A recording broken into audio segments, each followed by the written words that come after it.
ओम काली ओम काली ओम काली ओम काली। जय माता दी, जय माता दी, जय शेरा वाली माता की, जय भैरवनाथ की, जय भैरवी की।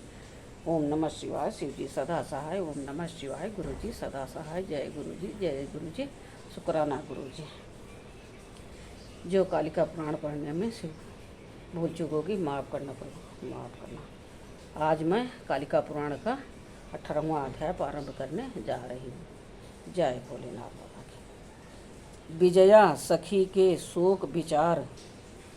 मार्कंडेय महर्षि ने कहा, उस अवसर पर भगवान शिव ने दक्ष के गुण गणों को परिगणन करते हुए अत्यधिक दुख से पीड़ित होकर प्राकृतिक मनुष्य की ही भांति शोकाकुल हो गए थे। उस समय में विलाप करते हुए शिव को जानकर अर्थात सती के वियोग में शंभु को रुद्र करते हुए देखकर कामदेव रति और बसंत के सहित महेश्वर प्रभु के समीप में प्राप्त हो गया था। उस रति के पति कामदेव ने शोक से अत्यंत परिभ्रष्ट हो उस शंभु को, जो भ्रष्ट चेतना वाले और रुदन करने वाले थे, एक ही साथ अपने 5 बाणों से प्रहार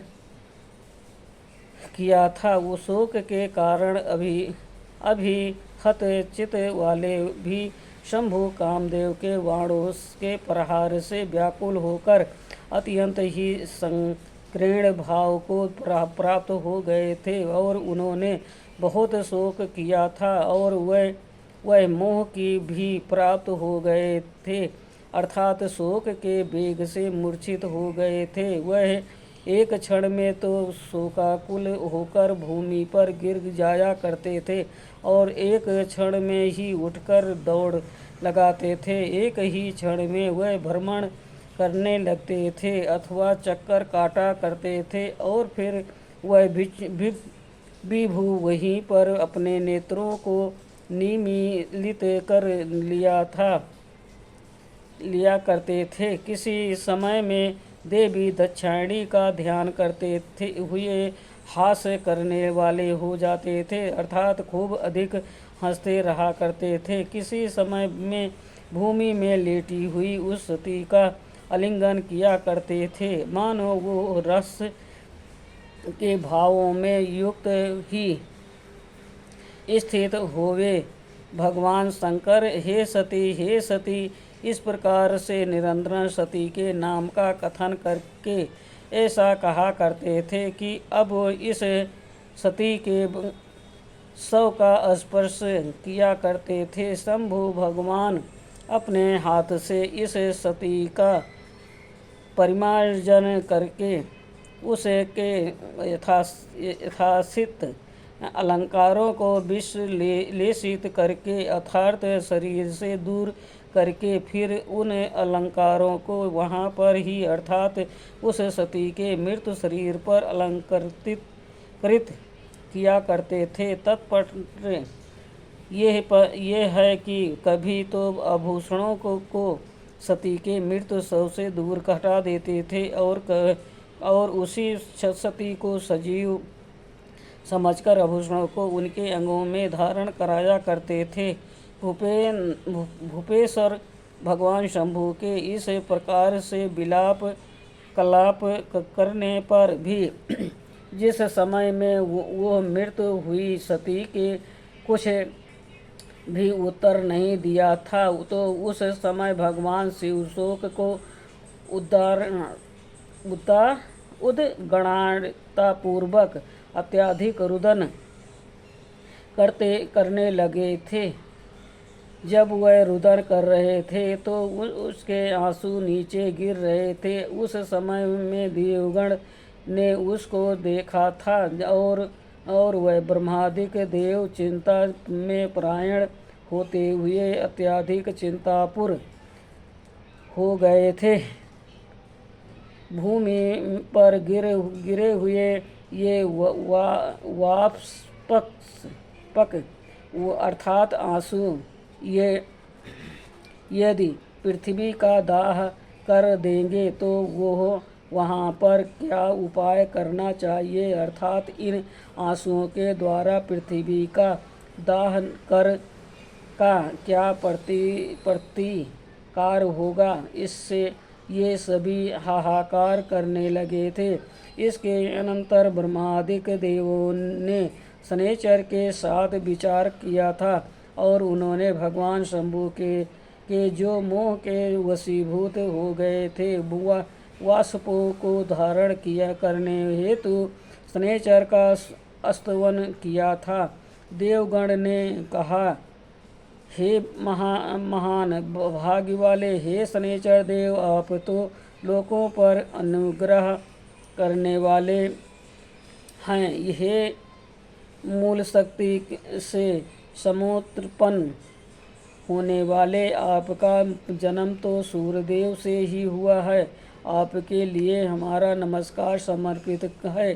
हाथ में शूल धारण करने वाले, पाश को धारण करने वाले और धनुर्धरी, आपको नमस्कार है। आपका हस्त वरदान देने वाला है और अन्य तम की छाया से आत्ममज है, ऐसे आपको नमस्कार है। हे नील मेघ के सदृश आप पिसे हुए अजन के तुल्य हैं। समस्त लोकों के प्राणों के धारण करने में कारण स्वरूप आपके लिए प्राण आपको नमस्कार है होवे। हे भगवान, आप शीघ्रता पूर्वक प्रसन्न हो जाइए। भगवान शंभु के शोक से संपन्न हुए वाप्यों आंसुओं से हमारी इस पृथ्वी की रक्षा करो, जिस प्रकार इसे पुरातन समय में वर्षों तक वृष्टि का अवरोध किया गया था।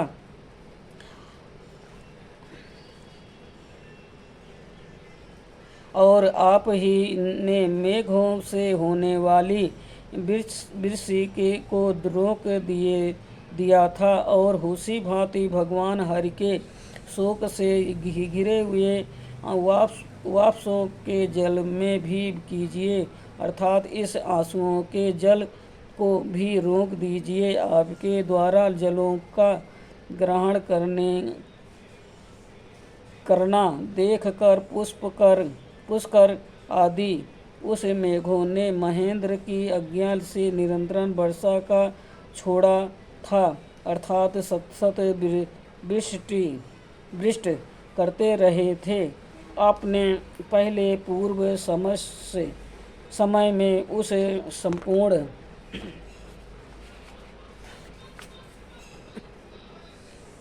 वर्षा के जल को आकाश ही में विनष्ट कर दिया था। अब उस भांति भगवान शिव ने आंसुओं के जल को भी नष्ट करने के लिए प्रयत्न कीजिए। भगवान शिव के वाप्यों को निवारण करने के कार्य से अन्य कोई भी आपके बिना समर्थ रखने वाला नहीं है। यह शिव के शोक से संपन्न आंसुओं का जल देव गंधर्वों के सहित तथा पर्वतों से रहित ब्रह्मलोकों का दाह कर देगा। ऐसे ही इस आंसुओं के जल का दाहक शक्ति विद्यमान है। वो वापों का जल इस भूमंडल में गिरा है, इसलिए आप अपनी माया से इनको धारण करो। मार्कंडेय ऋषि ने कहा, समस्त देवों द्वारा इस प्रकार से भाषण किए जाने पर सूर्यपुत्र शनिचर ने अत्यंत दयाद्र मन वाला होकर उन देवों को प्रत्युत्तर दिया था। शनिचर ने कहा, हे सुरों में श्रेष्ठ, अपने शक्ति के अनुसार ही आपका कार्य करूँगा, किंतु ऐसा ही होना चाहिए कि दाह करने वाले मुझको भगवान शंभु ना जान लेवें। महान दुख और शोक से व्याकुल वापसधारी शिव के समीप में उनके कोप से यदि वो जान लेंगे तो मेरी शरीर निश्चय ही नष्ट हो जाएगा, इसमें ले से मात्र भी संशय नहीं हुए। इस कारण के ऐसा ही करिए कि जिस प्रकार से सती के पति भूपेंद्र शिव मुझको न जान पावें और उनके नेत्रों से मैं पृथक ही बना रहूं। मार्कंडेय मुनि ने कहा, इसके पश्चात वहाँ से ब्रह्मा आदि समस्त देवता शंकर के समीप में गए थे और सांसारिक योग माया के द्वारा शंभु को उन्होंने पुनः अधिक मोहित कर दिया था। शनैचर भी उसी समय भूतेश्वर के समीप में पहुंच गया था और उस दुराधर्म वापसों की वृष्टि को माया से रोक दिया था। जब ऐसी स्थिति उत्पन्न हो गई थी तो वो शनैचर भी शंभु के वापसों को धारण करने में असमर्थ हो गया था, तो उसके द्वारा जल धारक महागिरी पर वह वापस प्रक्षिप्त किए गए थे। लोकालोक पर्वत के समीप में जलधारा वापस वाला गिरी है, वो जो पुष्कर द्वीप के पृष्ठ में स्थित है। वो तोय सागर के पश्चिम में है। वो सब परिमाण से मेरु पर्वत के सदृश है। उस समय में असमर्थ शनैचर ने उस पर ही वाष्पों का विन्यास कर दिया था। वो पर्वत भी शंभु के उन वाष्पों को धारण करने में समर्थ नहीं हुआ था। उस वाष्पों के समुदायों से वो पर्वत विदीर्ण हो गया था और शीघ्र ही मध्य भाग में भग्न हो गया था। उन वापसों ने उस पर्वत का भेदन करके वह फिर तोय सागर में प्रवेश कर गए थे। वह वापस अतीव क्षार से कि वो सागर भी ग्रहण करने में समर्थ नहीं हुआ था। इसके अनंतर सागर को मध्य में भेदन करके वह वापस सागर की पूर्व में रहने वाली बेला पर समागत हो गए थे तथा स्पर्श मात्र से उन्होंने उस बेला का भेदन कर दिया था। पुष्कर द्वीप के मध्य में गमन करने वाले ने वापस बेला का भेदन करके बैतरणी नदी हो गए थे और पूर्व सागर में गमन करने वाले हो गए थे। जलधारा के भेद से और सागर के संसर्ग से कुछ सौम्यता को प्राप्त होकर फिर उन्होंने पृथ्वी का भेदन नहीं किया था। आज का कालिका पुराण 18वां अध्याय संपूर्ण हुआ। ओम नमः शिवाय। शिव जी सदा सहाय। ओम नमः शिवाय। गुरु जी सदा सहाय। ओम नमः शिवाय। शिव जी सदा सहाय। ओम नमः शिवाय। गुरु जी सदा सहाय। जय गुरु जी। शुक्राना गुरु जी। अनंताम अनंताम शुक्राना गुरु जी। हर हर महादेव। हर हर महादेव। जय शेरा वाली माता की। जय शेरा वाली माता की। जय मुन्नेश्वरी माता की। जय भैरवी की। जय भैरवनाथ की। जय माता रानी की। जो कालिका पुराण पढ़ने में भूल चूक होगी माफ़ करना, माता रानी माफ़ करना। जय हो।